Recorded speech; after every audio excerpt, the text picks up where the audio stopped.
ಪ್ರಿಯ ವಿದ್ಯಾರ್ಥಿಗಳೇ, ಇದು ಕರ್ನಾಟಕ SSLC ಬೋರ್ಡ್ನ ಗಣಿತ ಮಾದರಿ ಪ್ರಶ್ನೆ ಪತ್ರಿಕೆ 2.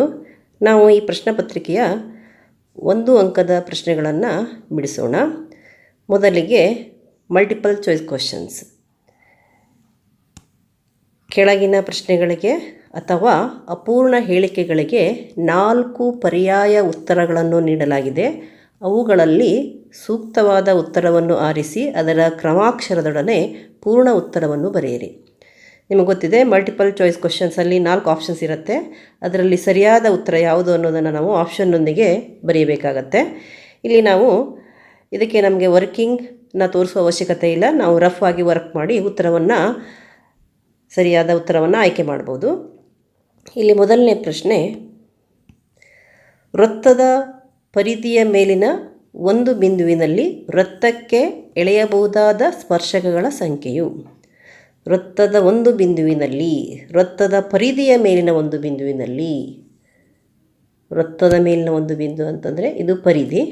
ಇದರ ಮೇಲಿನ ಯಾವುದಾದರೂ ಒಂದು ಬಿಂದುವನ್ನು ನೀವು ತಗೊಂಡಾಗ ಆ ಬಿಂದುವಿನಲ್ಲಿ ನೀವು ಎಷ್ಟು ಸ್ಪರ್ಶಕವನ್ನು ಎಳಿಬೋದು ಅಂತ ಕೇಳಿದ್ದಾರೆ. ಕೇವಲ ಒಂದೇ ಒಂದು ಸ್ಪರ್ಶಕವನ್ನು ನಾವು ಎಳಿಬೋದು. ವೃತ್ತದ ಮೇಲಿನ ಒಂದು ಬಿಂದುವಿನಲ್ಲಿ, ವೃತ್ತ ಪರಿಧಿಯ ಮೇಲಿನ ಒಂದು ಬಿಂದುವಿನಲ್ಲಿ ಕೇವಲ ಒಂದೇ ಒಂದು ಸ್ಪರ್ಶಕವನ್ನು ಎಳಿಬೋದು. ನೀವು ಯಾವುದೇ ಬಿಂದುವನ್ನು ತಗೊಳ್ಳಿ, ಕೇವಲ ನೀವು ಆ ಬಿಂದುವಿನಲ್ಲಿ ಒಂದಕ್ಕಿಂತ ಹೆಚ್ಚು ಸ್ಪರ್ಶಕವನ್ನು ಎಳೆಯೋದಕ್ಕೆ ಸಾಧ್ಯ ಇಲ್ಲ. ಅದಕ್ಕಾಗಿ ಉತ್ತರ ಯಾವುದಿಲ್ಲಿ? ಒಂದು ಸ್ಪರ್ಶಕ. ಆಪ್ಷನ್ ಡಿ ಇದು ಸರಿಯಾದ ಉತ್ತರ. ವೃತ್ತದ ಮೇಲಿನ ಒಂದು ಬಿಂದುವಿನಲ್ಲಿ ಒಂದು ಸ್ಪರ್ಶಕವನ್ನು ಎಳೆಯಬಹುದು. ವೃತ್ತಕ್ಕೆ ಎಳೆಯಬಹುದಾದ ಸ್ಪರ್ಶಕಗಳ ಸಂಖ್ಯೆ 1.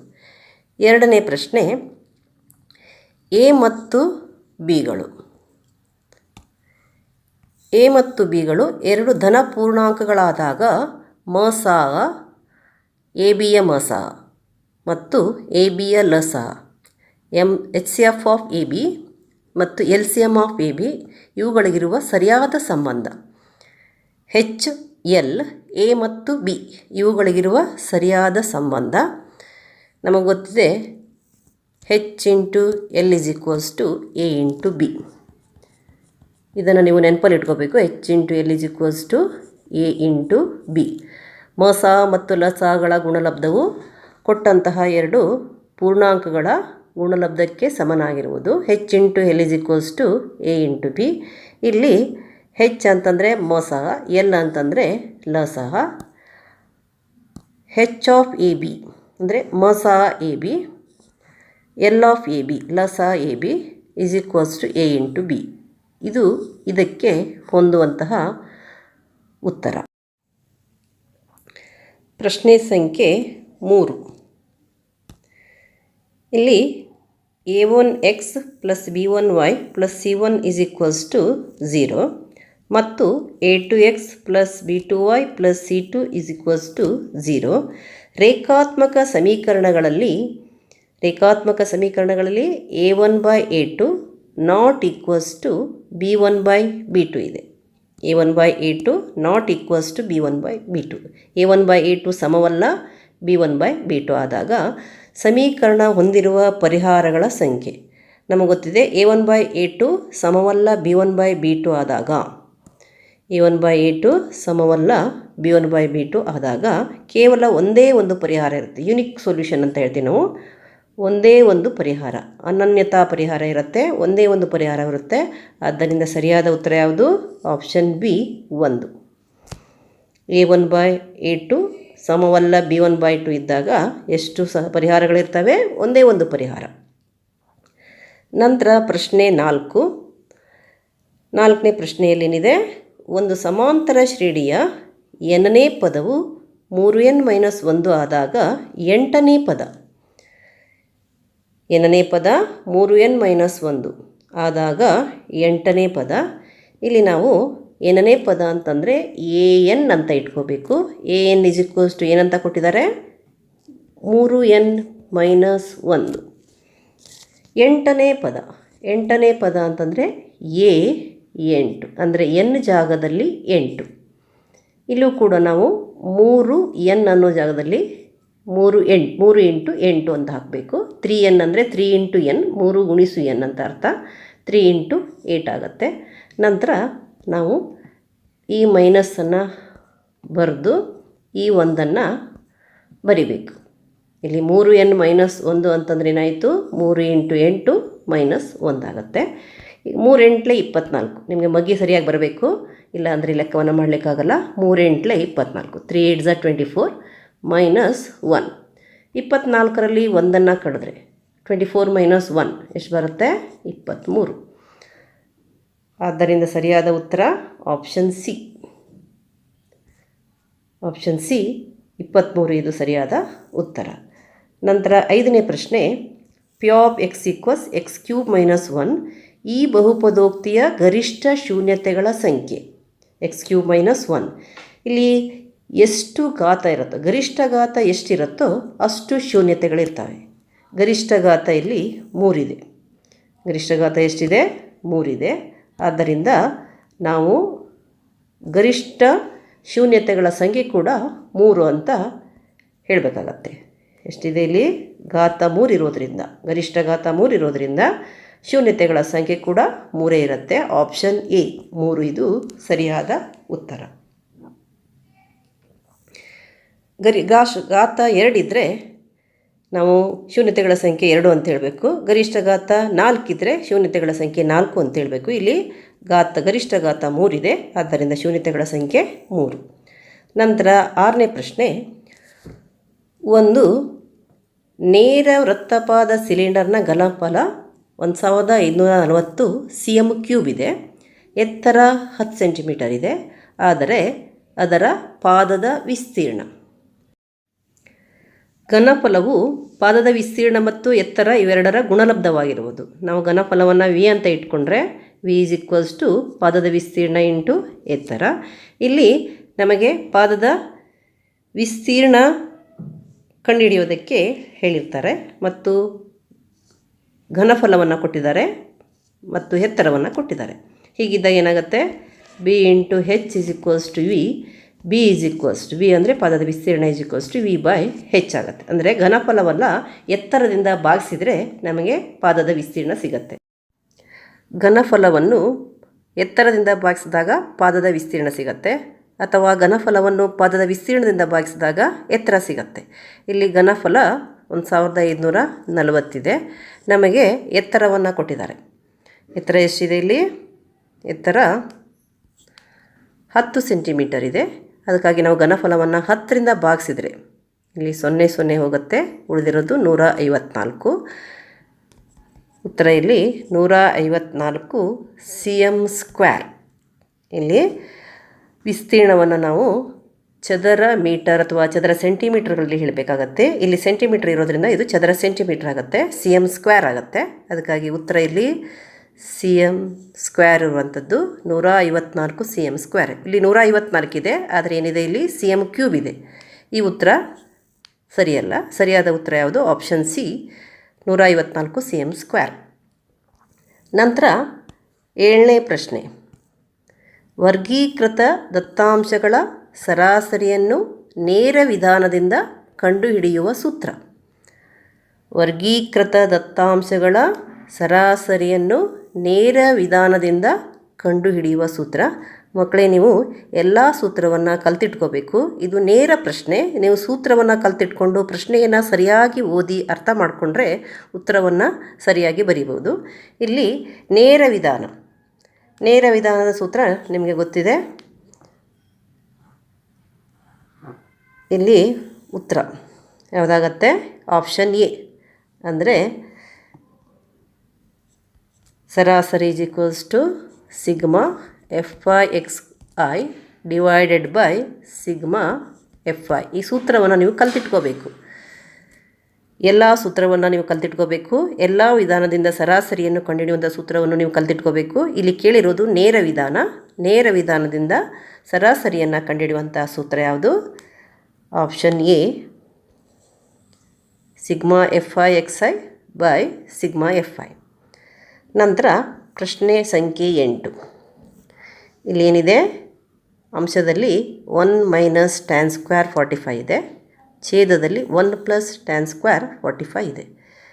ನಿಮಗೆ ಇಲ್ಲಿ ಟ್ಯಾನ್ 45 ಅಂದರೆ ಏನು ಅಂತ ಗೊತ್ತಿರಬೇಕು.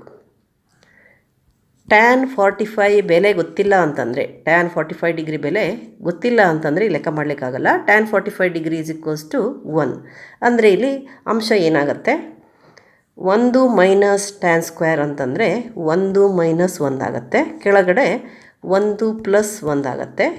1 ಮೈನಸ್ 1 0, 0/2, 0/2 ಅಂತಂದರೆ 0. ಈಗ ಇಲ್ಲಿ 0 ಇಲ್ಲ, ಆದರೆ ಟ್ಯಾನ್ 40, ಸೈನ್ 45, ಕಾಸ್ 0 ಮತ್ತು ಸೈನ್ 0 ಅಂತ 4 ಆಪ್ಷನ್ಗಳಿವೆ. ಇದಕ್ಕೆ ಸರಿದೂಗುವಂತಹ ಉತ್ತರ ಯಾವುದು? ಇಲ್ಲಿ 0 ಬರುವಂಥದ್ದು. ಎಲ್ಲ ಟ್ರಿಗ್ನೋಮೆಟ್ರಿಕ್ ಕೋನಗಳ ಬೆಲೆಯನ್ನು ನೀವು ತಿಳಿದಿಟ್ಕೊಂಡ್ರೆ ಸಂದರ್ಭಕ್ಕೆ ನೀವು ಅದನ್ನು ನೆನಪಿಸ್ಕೊಂಡು ಉಪಯೋಗಿಸ್ಬೋದು. ಇಲ್ಲಿ ಸೈನ್ 0 ಡಿಗ್ರಿ ಇದರ ಬೆಲೆ 1 ಮತ್ತು ಇಲ್ಲಿ 0/1 ಬಂದಿರೋದ್ರಿಂದ ನಮಗೆ ಗೊತ್ತಿದೆ 0. ಸೈನ್ 0 0 ಇದು ಸರಿಯಾದ ಉತ್ತರ. ಆಪ್ಷನ್ ಡಿ ಇದು ಸರಿಯಾದ ಉತ್ತರ. ನಂತರ ಎರಡನೇ ಮುಖ್ಯ ಪ್ರಶ್ನೆ, ಕೆಳಗಿನ ಪ್ರಶ್ನೆಗಳಿಗೆ ಉತ್ತರಿಸಿ. ಇದು ಮಲ್ಟಿಪಲ್ ಚಾಯ್ಸ್ ಕ್ವಶನ್ ಅಲ್ಲ, ನಾವು ಉತ್ತರವನ್ನು ಬರಿಬೇಕಾಗತ್ತೆ. ಇಲ್ಲಿ ನೀವು ಸ್ಟೆಪ್ಸನ್ನು ತೋರಿಸ್ಬೇಕಾಗತ್ತೆ, ಲೆಕ್ಕಗಳನ್ನು ನೀವು ಬಿಡಿಸ್ಬೇಕಾಗತ್ತೆ. ಈ ಕೆಳಗಿನ ಪ್ರಶ್ನೆಗಳಿಗೆ ಉತ್ತರಿಸಿ ಅಂತ ಇದೆ. ಮೊದಲನೇ ಪ್ರಶ್ನೆ ಅದರಲ್ಲಿ ಅಂದರೆ 9ನೇ ಪ್ರಶ್ನೆ ಇದು. ಒಂದು ಸಮಾಂತರ ಶ್ರೇಣಿಯ ಮೊದಲನೇ ಪದ ಎ, ಕೊನೆಯ ಪದ an ಮತ್ತು ಶ್ರೇಣಿಯ ಮೊದಲ n ಪದಗಳ ಮೊತ್ತವನ್ನು ಕಂಡುಹಿಡಿಯುವ ಸೂತ್ರ. ಇಲ್ಲಿ ಕೊಟ್ಟಿರೋದೇನಿದೆ, ಮೊದಲ ಪದ ಎ ಕೊಟ್ಟಿದ್ದಾರೆ, ಕೊನೆಯ ಪದ an ಕೊಟ್ಟಿದ್ದಾರೆ. ನಾವು ಸೂತ್ರವನ್ನು ಬರೀಬೇಕು. ಯಾವ ಸೂತ್ರ? ಮೊದಲ n ಪದಗಳ ಮೊತ್ತವನ್ನು ಕಂಡುಹಿಡಿಯುವ ಸೂತ್ರ. ಮೊದಲ n ಪದಗಳ ಮೊತ್ತವನ್ನು ಕಂಡುಹಿಡಿಯುವ ಸೂತ್ರ ಎರಡಿದ್ದಾವೆ.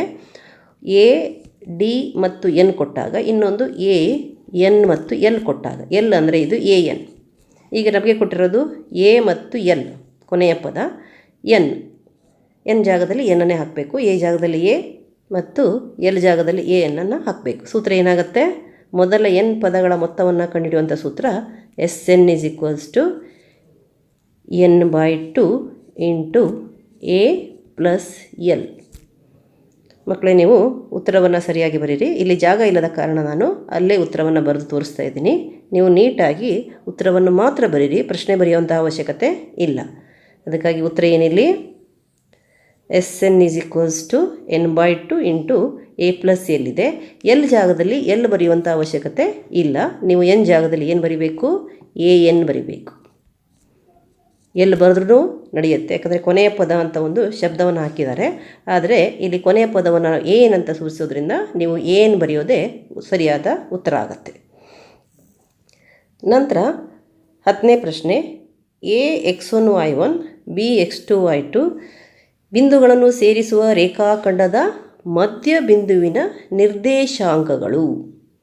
AX1 BX2Y2 ಬಿಂದುಗಳನ್ನು ಸೇರಿಸುವ ರೇಖಾಖಂಡದ ಮಧ್ಯಬಿಂದುವಿನ ನಿರ್ದೇಶಾಂಕಗಳನ್ನು ಕಂಡುಹಿಡಿಯುವ ಸೂತ್ರ. ಅಂದರೆ ಇಲ್ಲಿ ನೀವು ಮಧ್ಯಬಿಂದು ಸೂತ್ರವನ್ನು ಬರೆದ್ರೆ ಉತ್ತರವಾಗುತ್ತೆ. ನೀವು ಮಧ್ಯಬಿಂದು ಸೂತ್ರವನ್ನು ಕಲ್ತಿಟ್ಕೋಬೇಕು. ಅಂದರೆ ಏನಾಗುತ್ತದು? P(xy) = x1 + x2/2ನಾದರೂ ಬರಿಬೋದು, x2 + x1/2ನಾದರೂ ಬರಿಬೋದು. ಹಾಗೆಯೇ ಇಲ್ಲಿ y1 + y2/2 ಆದರೂ ಬರಿಬೋದು, y2 + y1/2ನಾದರೂ ಬರಿಬೋದು. ಇದು ಮಧ್ಯಬಿಂದುವಿನ ನಿರ್ದೇಶಾಂಕಗಳನ್ನು ಕಂಡುಹಿಡಿಯುವ ಸೂತ್ರ ಆಗುತ್ತೆ. ನೇರವಾಗಿ ನಿರ್ದೇಶಾಂಕಗಳನ್ನು ಕೇಳಿರೋದ್ರಿಂದ ನೀವು ನೇರವಾಗಿ x2 + x1/2 ಕಾಮ ಹಾಕಿಬಿಟ್ಟು y1 + y2/2 ಬರೆದ್ರೂ ಆಗುತ್ತೆ. y1 + y2/2 ಅಥವಾ y2 + y1/2 ಹೀಗಾದರೂ ಬರಿಬೋದು, ನೇರವಾಗಿ ಇಷ್ಟಾದರೂ ಬರಿಬೋದು. ನಂತರ 11ನೇ ಪ್ರಶ್ನೆ, ಇಲ್ಲಿ x + y - 4 = 0. x + y - 4 = 0. 2x + 4y - 3 = 0.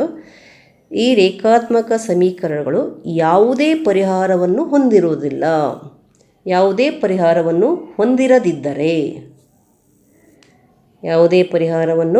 ಹೊಂದಿರದಿದ್ದರೆ b ಯ ಬೆಲೆಯನ್ನು ಕಂಡುಹಿಡಿಯಿರಿ. ಇಲ್ಲಿ ಕೊಟ್ಟಂತಹ ರೇಖಾತ್ಮಕ ಸಮೀಕರಣಗಳು x + y - 4 = 0 ಮತ್ತು 2x + by - 3 = 0. ಈಗ ನಾವು ಮೊದಲನೇ ಸಮೀಕರಣವನ್ನು ತಗೊಂಡ್ರೆ a1 b1 c1ಗಳನ್ನು ಗುರುತಿಸಬೇಕಿಲ್ಲಿ. a1 ಅಂತಂದರೆ ಎಕ್ಸ್ನ ಜೊತೆಗಿರುವಂಥದ್ದು, ಅಂದರೆ ಎಕ್ಸ್ನ ಸಹಗುಣಕ. ಇಲ್ಲಿ ಎಕ್ಸ್ನ ಜೊತೆಗೆ ಏನೂ ಇಲ್ಲ ಅಂತಂದರೆ ನಾವು 1 ಅಂತ ತಿಳ್ಕೊಬೇಕು. a1 = 1. ಹಾಗೆ ವೈನ ಜೊತೆಗೆ ಏನೂ ಇಲ್ಲ ಅಂತಂದರೆ ಅದು 1 ಅಂತ ತಿಳ್ಕೊಬೇಕು. b1 = 1. ಇದು a1, ಇದು b1.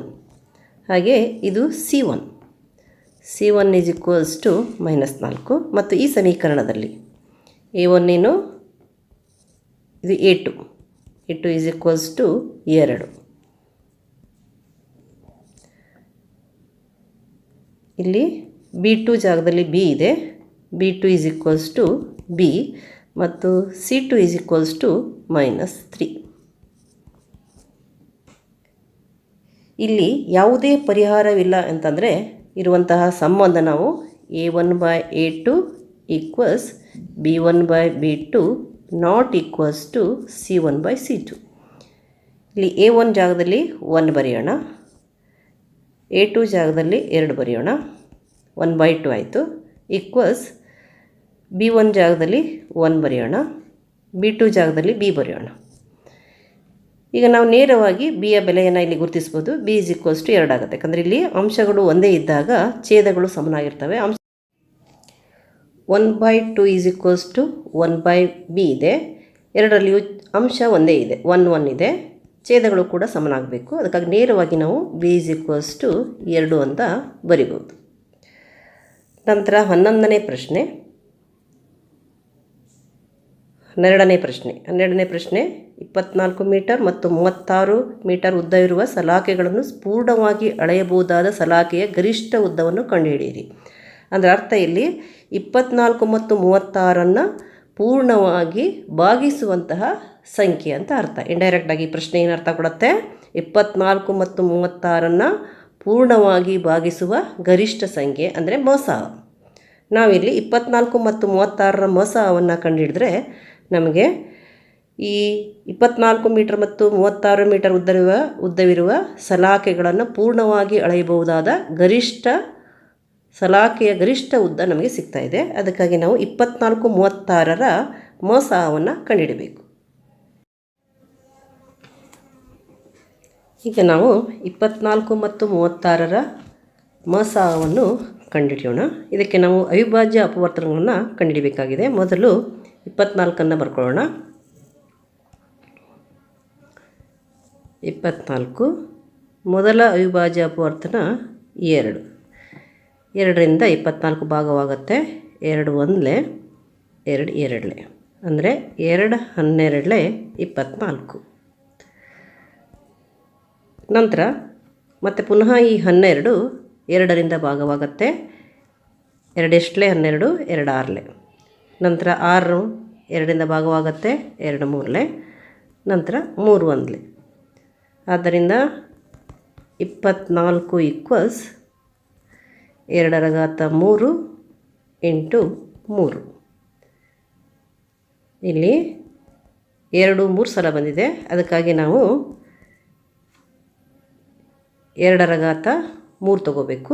3 1 ಸಲ ಇದೆ. ಅದಕ್ಕಾಗಿ 24ರ ಅಪವರ್ತನಗಳು 2^3 × 3. ಬರೆಯೋಣ. 24 = 2^3 × 3. ಹಾಗೆ 36ಅನ್ನು ತಗೊಳ್ಳೋಣ. 36 ಕೂಡ 2ರಿಂದ ಭಾಗವಾಗುತ್ತೆ. 2 1 2. ಇಲ್ಲಿ 1 ಉಳ್ಕೊಳ್ಳುತ್ತೆ. 16 ಅಂದರೆ 2 8 16. 2 18 36. 2ಅನ್ನು ನಾವು 36ರ ಅಪವರ್ತನವಾಗಿ ತೊಗೊಂಡಿದ್ದೀವಿ. ಮತ್ತು ಪುನಃ ಈ 18 2ರಿಂದ ಭಾಗವಾಗುತ್ತೆ. 2 9 18. ನಂತರದ ಅವಿಭಾಜ್ಯ ಅಪವರ್ತನ 3. 9 ಇದು 2ರಿಂದ ಭಾಗವಾಗಲ್ಲ. ಮುಂದಿನ ಅಪವರ್ತನ ಅವಿಭಾಜ್ಯ ಅಪವರ್ತನ 3. 3 3 9, 3 1 ಅಂದರೆ ಇಲ್ಲಿ 2 ಸಲ ಬಂದಿದೆ, 3 2 ಸಲ ಬಂದಿದೆ. ಅದಕ್ಕಾಗಿ 36ರ ಅಪವರ್ತನಗಳು 2 ರ ಘಾತ 2 ಇಂಟು 3 ರ ಘಾತ 2, 2 ರ ಘಾತ 2, 3 ರ ಘಾತ 2. ಈಗ ನಾವಿಲ್ಲಿ ಮೊಸ ಕಂಡುಹಿಡಿಯೋದಕ್ಕೆ ಸಾಮಾನ್ಯ ಅಪವರ್ತನ ಇದೆಯೋ ಅನ್ನೋದನ್ನು ಮೊದಲು ಪರೀಕ್ಷಿಸಬೇಕು. ಇಲ್ಲಿ ಸಾಮಾನ್ಯ ಅಪವರ್ತನಗಳು 2 ಮತ್ತು 3, 2 ರ ಘಾತ 3 ಇದೆ, 2 ರ ಘಾತ 8 ಇದೆ. ಇದರಲ್ಲಿ ನಾವು ಕನಿಷ್ಠ ಘಾತವನ್ನು ತಗೋಬೇಕಾಗತ್ತೆ. ಮೊಸ ಈಸ್ ಈಕ್ವಲ್ಸ್ ಟು 2 ರ ಘಾತ 2. 3 ಮತ್ತು 3 ರ ಘಾತ 2, ಇಲ್ಲಿ 3 ಕೂಡ ಸಾಮಾನ್ಯವಾಗಿದೆ. ಆದರೆ ನಾವು ತಗೊಳ್ಬೇಕಾಗಿದ್ದು 3 ರ ಘಾತ 1 ಅಂದರೆ 3. ಆದ್ದರಿಂದ ಮೊಸ 2 ರ ಘಾತ 2 ಅಂತಂದರೆ 4 ಇಂಟು 3 ಈಸ್ ಈಕ್ವಲ್ಸ್ ಟು 12. ಇಲ್ಲಿ ನಾವು 24 ಮೀಟರ್ ಮತ್ತು 36 ಮೀಟರ್ಗಳನ್ನು ಪೂರ್ಣವಾಗಿ ಅಳೆಯಬಹುದಾದ ಸಲಾಕೆಯ ಗರಿಷ್ಠ ಉದ್ದ ಎಷ್ಟು ತಗೋಬೇಕು? 12 ಮೀಟರ್. 12 ಮೀಟರ್. ಇನ್ನು ನಾವು ಸುಲಭವಾಗಿ ಮಾಡ್ಬೋದಾದರೆ 24 ಮತ್ತು 36 ಯಾವ ಗರಿಷ್ಠ ಮಗ್ಗಿಯಲ್ಲಿ ಇದೆ ಅದನ್ನು ನೋಡಿಬಿಟ್ರೆ ಅದೇ ಕೂಡ ಮೊಸ ಆಗುತ್ತೆ. ಈಗ ನೋಡಿದ್ದೀರಾ, 24 2ರ ಮಗ್ಗಿಯಲ್ಲೂ ಇದೆ, 3ರ ಮಗ್ಗಿಯಲ್ಲೂ ಇದೆ, ಹಾಗೂ 6ರ ಮಗ್ಗಿಯಲ್ಲೂ ಇದೆ, 4ರ ಮಗ್ಗಿಯಲ್ಲೂ ಇದೆ, 6ರ ಮಗ್ಗಿಯಲ್ಲೂ ಇದೆ, 12ರ ಮಗ್ಗಿಯಲ್ಲೂ ಇದೆ. 12 ಮಗ್ಗಿಲು ಇದೆ ಮತ್ತು 24ರ ಮಗ್ಗಿಯಲ್ಲೂ ಇದೆ. ಇಲ್ಲಿ 36 ಇದು 2ರ ಮಗ್ಗಿಯಲ್ಲಿ, 3ರ ಮಗ್ಗಿಯಲ್ಲಿ, ಹಾಗೆ 6ರ ಮಗ್ಗಿಯಲ್ಲಿ, 12ರ ಮಗ್ಗಿಯಲ್ಲಿ, 18ರ ಮಗ್ಗಿಯಲ್ಲಿ ಮತ್ತು 36ರ ಮಗ್ಗಿಯಲ್ಲಿದೆ. ಇಲ್ಲಿ ಗರಿಷ್ಠ ಯಾವುದು? 12. ಆ ರೀತಿ ನಾವು ತಗೋಬೋದು. ಯಾವ ಮಗ್ಗಿಯಲ್ಲಿದೆ ಮತ್ತು ಅದರಲ್ಲಿ ಗರಿಷ್ಠ ಮಗ್ಗಿ ಯಾವುದು ಅದು ಕೂಡ ಮೊಸ ಆಗುತ್ತೆ. 13ನೇ ಪ್ರಶ್ನೆ, ಒಂದು ಘನಗೋಳದ ಮೇಲ್ಮೈ ವಿಸ್ತೀರ್ಣವನ್ನು ಕಂಡುಹಿಡಿಯುವ ಸೂತ್ರವನ್ನು ಬರೆಯಿರಿ. ಮಕ್ಕಳೇ, ಇದು ನೇರ ಪ್ರಶ್ನೆ. ನೀವು ಸೂತ್ರ ಗೊತ್ತಿದ್ದರೆ ಸುಲಭವಾಗಿ 1 ಅಂಕವನ್ನು ಇಲ್ಲಿ ಗಳಿಸ್ಬೋದು. ಅದಕ್ಕಾಗಿ ಎಲ್ಲ ಸೂತ್ರಗಳನ್ನು ಕಲ್ತಿಟ್ಕೊಳ್ಳಿ ಅಂತ ಇವಾಗಲೇ ಹೇಳಿದ್ದೀನಿ. ಯಾಕೆಂತಂದರೆ ಸೂತ್ರ ಕಲ್ತಿಟ್ಕೊಳ್ಳೋದ್ರಿಂದ ನಿಮಗೆ ಸುಲಭವಾಗಿ 8ರಿಂದ 10 ಅಂಕಗಳು ದೊರಕತ್ತೆ. ಈಗ ನಾವು ಇಲ್ಲಿ ಗೋಳದ ಮೇಲ್ಮೈ ವಿಸ್ತೀರ್ಣ, ಘನಗೋಳದ ಮೇಲ್ಮೈ ವಿಸ್ತೀರ್ಣ, ನೇರವಾಗಿ ಸೂತ್ರವನ್ನು ಬರೆದ್ರೆ ಆಗತ್ತೆ. ಘನಗೋಳದ ಮೇಲ್ಮೈ ವಿಸ್ತೀರ್ಣವನ್ನು ಕಂಡುಹಿಡಿಯುವ ಸೂತ್ರ, ಘನಗೋಳದ ಮೇಲ್ಮೈ ವಿಸ್ತೀರ್ಣ ಈಸ್ ಈಕ್ವಲ್ಸ್ ಟು 4 πr². ಘನಗೋಳದ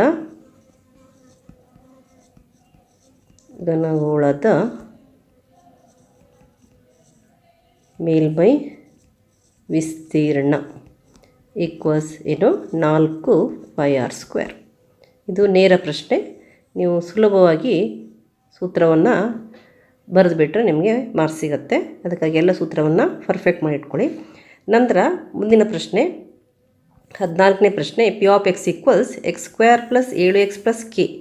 ಈ ಬಹುಪದೋಕ್ತಿಯ ಒಂದು ಶೂನ್ಯತೆಯು 2 ಆದರೆ kಯ ಬೆಲೆಯನ್ನು ಕಂಡುಹಿಡಿಯಿರಿ. ಇಲ್ಲಿ ಬಹುಪದೋಕ್ತಿಯ ಒಂದು ಶೂನ್ಯತೆಯನ್ನು ಕೊಟ್ಟಿದ್ದಾರೆ. x ಜಾಗದಲ್ಲಿ x ಬೆಲೆ 2ಅನ್ನು ಹಾಕಿದರೆ ನಮಗೆ ಆ ಸಂಪೂರ್ಣ ಬಹುಪದೋಕ್ತಿಯ ಬೆಲೆ ಶೂನ್ಯವಾಗುತ್ತೆ. ಅದಕ್ಕಾಗಿ ಈ 2 ಇದು ಇದರ ಶೂನ್ಯತೆಯಾಗಿದೆ. ನಾವು ಮೊದಲು ಬಹುಪದೋಕ್ತಿಯನ್ನು ಬರ್ಕೊಳ್ಳೋಣ. x² + 7x + k. ನಾವಿಲ್ಲಿ k ಬೆಲೆಯನ್ನು ಕಂಡುಹಿಡ್ಕೋಬೇಕು. ಕೊಟ್ಟಿರುವಂಥ ಒಂದು ಶೂನ್ಯತೆಯನ್ನು ಉಪಯೋಗಿಸ್ಕೊಂಡು kಯ ಬೆಲೆಯನ್ನು ಕಂಡುಹಿಡಿಯೋಣ. ಇಲ್ಲಿ ಬಹುಪದೋಕ್ತಿ x² + 7x + k. x² + 7x + k. ಈ ಬಹುಪದೋಕ್ತಿಯಲ್ಲಿ xನ ಬೆಲೆಯನ್ನು ನಾವು 2 ಅಂತ ಹಾಕಿ ಅದನ್ನು ಈ ಬಹುಪದೋಕ್ತಿಯನ್ನು ಶೂನ್ಯವಾಗಿದೆ ಎಂದು ಪರಿಗಣಿಸೋಣ. x² ಅಂದರೆ x ಜಾಗದಲ್ಲಿ 2 ಹಾಕಿದರೆ 2² ಆಗುತ್ತೆ, ಪ್ಲಸ್ 7x, 7 ಇಂಟು x ಅಂತಂದರೆ 7 ಇಂಟು 2 ಪ್ಲಸ್ k ಈಕ್ವಲ್ 0. ಏನು ಮಾಡಬೇಕು? ಒಂದು ಶೂನ್ಯತೆಯನ್ನು ಕೊಟ್ಟಾಗ k ಬೆಲೆಯನ್ನು ಕಂಡುಹಿಡಿರಿ ಅಂತಂದರೆ ಅಲ್ಲಿ ನಾವು ಚರಾಕ್ಷರದ ಜಾಗದಲ್ಲಿ ಶೂನ್ಯತೆ ಏನಿದೆ ಅದನ್ನು ಹಾಕಬೇಕು. ಶೂನ್ಯತೆಯ ಬೆಲೆಯನ್ನು ಹಾಕಬೇಕು. ನಾವು ಶೂನ್ಯತೆ 2 ಇದೆ, ಅದಕ್ಕಾಗಿ x² ಅಂದರೆ ನಾವು 2² ಬರಿಬೇಕು. 7x ಅಂತಂದರೆ 7 ಇಂಟು 2 ಬರಿಬೇಕು. kನ ಹಾಗೆ ಬರಿಬೇಕು. ನಂತರ ಇಲ್ಲಿ 2 ಸ್ಕ್ವೇರ್ ಅಂತಂದರೆ ನಿಮಗೆ ಗೊತ್ತಿದೆ 2 ಇಂಟು 2 2ರ ವರ್ಗ 4 plus 7 2 7 into 2 7 into 2 14 plus K equal 0. ಇಲ್ಲಿ 4 ಪ್ಲಸ್ಸು 14ನ್ನು ನೀವು ಕೂಡಿಸಿದರೆ 18 ಆಗುತ್ತೆ.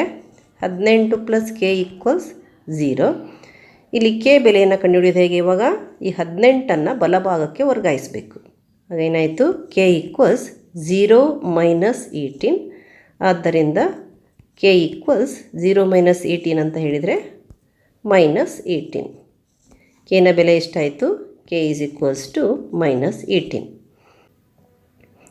15ನೇ ಪ್ರಶ್ನೆ, X square plus 4x plus 4 equal 0 ಈ ವರ್ಗ ಸಮೀಕರಣದ ಶೋಧಕದ ಬೆಲೆಯನ್ನು ಕಂಡುಹಿಡಿಯಿರಿ.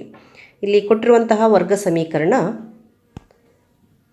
X square plus 4x plus 4 equals 0.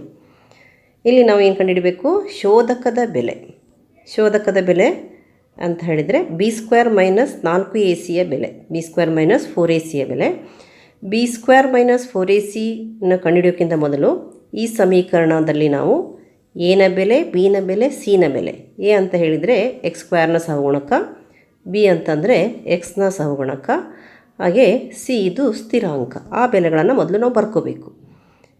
ಎನ ಬೆಲೆ ಇಲ್ಲಿ ಎಕ್ಸ್ ಸ್ಕ್ವೇರ್ನ ಸಹಗುಣಕ ಅಂದರೆ ಎಕ್ಸ್ ಜೊತೆಗಿರೋದು. ಇಲ್ಲಿ ಏನೂ ಇಲ್ಲ ಅಂದರೆ ನಾವು ಒಂದಿದೆ ಅಂತ ತಿಳ್ಕೊಬೇಕು. ಎನ ಬೆಲೆ 1. ನಂತರ ಬಿ ಈಸ್ ಈಕ್ವಲ್ಸ್ ಟು ಎಕ್ಸ್ನ ಸಹಗುಣಕ, ಎಕ್ಸ್ನ ಜೊತೆಗಿರೋದು ಎಷ್ಟಿದೆ? ಇಲ್ಲಿ 4 ಇದೆ. B is equals to 4. ಹಾಗೆ ಸಿ ಅಂದರೆ ಸ್ಥಿರ ಸಂಖ್ಯೆ, ಅದು ಸಿ 4 ಇದೆ. ಈಗ ನಾವು ಬಿ ಸ್ಕ್ವೇರ್ ಮೈನಸ್ 4ac ಎನ್ನು ಬರೆದುಬಿಟ್ಟು ಬಿ ಜಾಗದಲ್ಲಿ, ಎ ಜಾಗದಲ್ಲಿ, ಸಿ ಜಾಗದಲ್ಲಿ ಆಯಾ ಬೆಲೆಗಳನ್ನು ಹಾಕೋಣ. ಬಿ ಸ್ಕ್ವೇರ್ ಅಂತಂದರೆ ಬಿನ ಬೆಲೆ 4 ಇದೆ, 4 ಸ್ಕ್ವೇರ್ ಮೈನಸ್ ಈ 4ನ್ನು ಹಾಗೆ ಬರೆಯೋಣ. 4 ಎನ ಬೆಲೆ 1 ಇದೆ, 1ನ್ನು ಬರೆಯೋಣ. ಸಿನ ಬೆಲೆ 4 ಇದೆ, 4ನ್ನು ಹಾಕೋಣ. 4 ಈಕ್ವಲ್ಸ್ 4ರ ವರ್ಗ 4 ಸ್ಕ್ವೇರ್ ಅಂದರೆ 4 ಇಂಟು 4 16 ಮೈನಸ್ ಇವು 3ರ ಗುಣಲಬ್ಧ. ಇಲ್ಲಿ ನಾವು ಮೈನಸ್ ಅಂತ ಬರೆದುಬಿಟ್ಟು ಈ 3ರ ಗುಣಲಬ್ಧವನ್ನು ಬರೀಬೇಕು. 4 ಇಂಟು 1 4, 4 4 16, 4 ಇಂಟು 1 ಇಂಟು 4 ಅಂದರೆ 16 ಆಯಿತು. 16 ಮೈನಸ್ 16 0 ಆಯಿತು. ಆದ್ದರಿಂದ ಇಲ್ಲಿ B square minus 4ac is equals to 0. ಅಂದರೆ ಶೋಧಕದ ಬೆಲೆ 0. ಬಿ ಸ್ಕ್ವೇರ್ ಮೈನಸ್ 4ac ಅಂದರೆ ಶೋಧಕದ ಬೆಲೆ 0. 16ನೇ ಪ್ರಶ್ನೆ, ಚಿತ್ರದಲ್ಲಿ ಓ ವೃತ್ತಕೇಂದ್ರ, ಸಿ ಎ ಮತ್ತು ಸಿ ಬಿಗಳು ವೃತ್ತಕ್ಕೆ ಎಳೆದ ಸ್ಪರ್ಶಕಗಳಾಗಿವೆ. A B equals A C ಆದರೆ ಕೋನ ಎ ಬಿ ಒ ಬಿಯ ಅಳತೆಯನ್ನು ಕಂಡುಹಿಡಿಯಿರಿ. ಇಲ್ಲಿ ಕೊಟ್ಟಿರುವಂಥ ಚಿತ್ರವನ್ನು ಸರಿಯಾಗಿ ಗಮನಿಸಿ. ಓ ಇದು ವೃತ್ತಕೇಂದ್ರ, ಸಿ ಎ ಮತ್ತು ಸಿ ಬಿಗಳು ವೃತ್ತಕ್ಕೆ ಎಳೆದ ಸ್ಪರ್ಶಕಗಳು.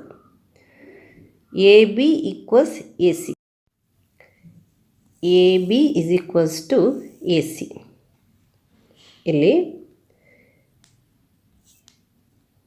ಎ ಬಿ ಮತ್ತು ಎ ಸಿಗಳು ಸಮವಾಗಿದ್ದಾವೆ. ಸಿ ಎ ಮತ್ತು ಸಿ ಬಿಗಳು ಸ್ಪರ್ಶಕಗಳಾಗಿರೋದ್ರಿಂದ ಇವೆರಡೂ ಕೂಡ ಸಮವಾಗಿರ್ತವೆ. ಹಾಗಾದ್ರಿಂದ ಇವು 3 ಬಾಹುಗಳು ಸಮವಾಗಿರೋದ್ರಿಂದ ಇಲ್ಲಿ ಎ ಬಿ ಸಿ ಇದು ಸಮಬಾಹು ತ್ರಿಭುಜ ಆಗುತ್ತೆ. ಕೊಟ್ಟಿರೋದೇನು ಪ್ರಶ್ನೆಯನ್ನು ಸರಿಯಾಗಿ ಅರ್ಥ ಮಾಡ್ಕೊಳ್ಳಿ ಮಕ್ಕಳೇ. A C equals A B ಅಂತ ಅವ್ರು ಕೊಟ್ಟಿರ್ತಾರೆ. ಇಲ್ಲಿ ಎ ಸಿ ಮತ್ತು ಬಿ ಸಿಗಳು ಹೊರಬಿಂದುವಿನಿಂದ ಎಳೆದ ಸ್ಪರ್ಶಕಗಳಾಗಿರೋದ್ರಿಂದ ಎ ಸಿ ಮತ್ತು ಬಿ ಸಿಗಳು ತಾವಾಗಿಯೇ ಸಮವಾಗಿರ್ತವೆ. ಎ ಸಿಗೆ ಎ ಬಿ ಸಮ ಎಂದು ಅವರು ಕೊಟ್ಟಿರೋದ್ರಿಂದ ಇಲ್ಲಿ 3 ಬಾಹುಗಳು ಸಮವಾಗಿ ಇದು ಸಮಬಾಹು ತ್ರಿಭುಜ ಆಗುತ್ತೆ. ನಿಮಗೆ ಗೊತ್ತಿದೆ ಸಮಬಾಹು ತ್ರಿಭುಜದಲ್ಲಿ ಪ್ರತಿ ಕೋನದ ಅಳತೆ ಸಮವಾಗಿರುತ್ತೆ ಮತ್ತು 60 ಡಿಗ್ರಿ 60 ಡಿಗ್ರಿ 60 ಡಿಗ್ರಿ ಇರುತ್ತೆ. ಯಾಕಂತಂದರೆ 3 ಒಳಕೋನಗಳ ಮೊತ್ತ 180 ಡಿಗ್ರಿ, ಪ್ರತಿ ಕೋನದ ಅಳತೆ 60 ಇರೋದ್ರಿಂದ 60 60 60 3 ಕೋನಗಳನ್ನು ಸೇರಿಸಿದಾಗ 180 ಆಗಲೇಬೇಕಾಗತ್ತೆ. ಪ್ರತಿ ಕೋನದ ಅಳತೆ 60 ಡಿಗ್ರಿ ಇದೆ. ಈಗ ನಾವು ಕಂಡುಹಿಡಬೇಕಾಗಿದ್ದು ಒ ಎ ಬಿ, ಕೋನ ಒ ಎ ಬಿ, ಕೋನ ಒ ಎ ಬಿ. ಈ ಕೋನವನ್ನು ನಾವು ಕಂಡುಹಿಡಬೇಕಾಗಿದೆ. ಕೋನ ಒ ಎ ಬಿಯನ್ನು ಕಂಡುಹಿಡಿಯೋದು ಹೇಗೆ? ಇಲ್ಲಿ ಇನ್ನೊಂದು ಕಾನ್ಸೆಪ್ಟನ್ನು ನಾವು ನೆನ್ಪಿಟ್ಕೋಬೇಕಾಗತ್ತೆ. ಎ ಸಿ ಇದು ಸ್ಪರ್ಶಕ, ಒ ಎ ಇದು ಸ್ಪರ್ಶ ಬಿಂದುವಿನಲ್ಲಿ ಎಳೆದಂತಹ ತ್ರಿಜ್ಯ.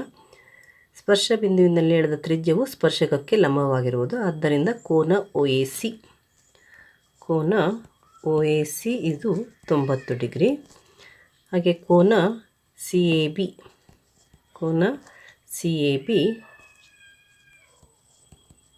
ಇದು 60 ಡಿಗ್ರಿ. ಸಮಬಾಹು ತ್ರಿಭುಜದ ಕೋನ ಆಗುತ್ತೆ. ನಮಗೆ ಬೇಕಾಗಿರೋದು ಕೋನ ಒ ಎ ಬಿ. ಕೋನ O A B is equals to 90 degree minus 60 degree, ಅಂದರೆ ಕೋನ ಒ ಎ ಸಿ ಮೈನಸ್ ಕೋನ C A B. 90 degree minus 60 degree equals 30 degree. ಆದ್ದರಿಂದ ಕೋನ ಒ ಎ ಬಿಯ ಅಳತೆ, ಕೋನ ಒ ಎ ಬಿಯ ಅಳತೆ 30 ಡಿಗ್ರಿ. ಇಲ್ಲಿ ನೀವು ಇಷ್ಟು ಬರೆದ್ರೆ ಸಾಕು. ಎ ಸಿ ಇದು ಸ್ಪರ್ಶಕ, ಒ ಎ ಇದು ಸ್ಪರ್ಶ ಬಿಂದುವಿನಲ್ಲಿ ಎಳೆದಂತಹ ತ್ರಿಜ್ಯ. ಸ್ಪರ್ಶ ಬಿಂದುವಿನಲ್ಲಿ ಎಳೆದ ತ್ರಿಜ್ಯವು ಸ್ಪರ್ಶಕಕ್ಕೆ ಲಂಬವಾಗಿರುವುದು. ಆದ್ದರಿಂದ ಕೋನ ಒ ಎ ಸಿ, ಕೋನ ಒ ಎ ಸಿ ಇದು 90 ಡಿಗ್ರಿ. ಹಾಗೆ ಕೋನ ಸಿ ಎ ಬಿ, ಕೋನ ಸಿ ಎ ಬಿ ಇದು 60 ಡಿಗ್ರಿ. ಸಮಬಾಹು ತ್ರಿಭುಜದ ಕೋನ ಆಗುತ್ತೆ. ನಮಗೆ ಬೇಕಾಗಿರೋದು ಕೋನ ಒ ಎ ಬಿ. ಕೋನ O A B is equals to 90 degree minus 60 degree, ಅಂದರೆ ಕೋನ ಒ ಎ ಸಿ ಮೈನಸ್ ಕೋನ C A B. 90 degree minus 60 degree equals 30 degree. ಆದ್ದರಿಂದ ಕೋನ ಒ ಎ ಬಿಯ ಅಳತೆ, ಕೋನ ಒ ಎ ಬಿಯ ಅಳತೆ 30 ಡಿಗ್ರಿ. ಇಲ್ಲಿ ನೀವು ಇಷ್ಟು ಬರೆದ್ರೆ ಸಾಕು.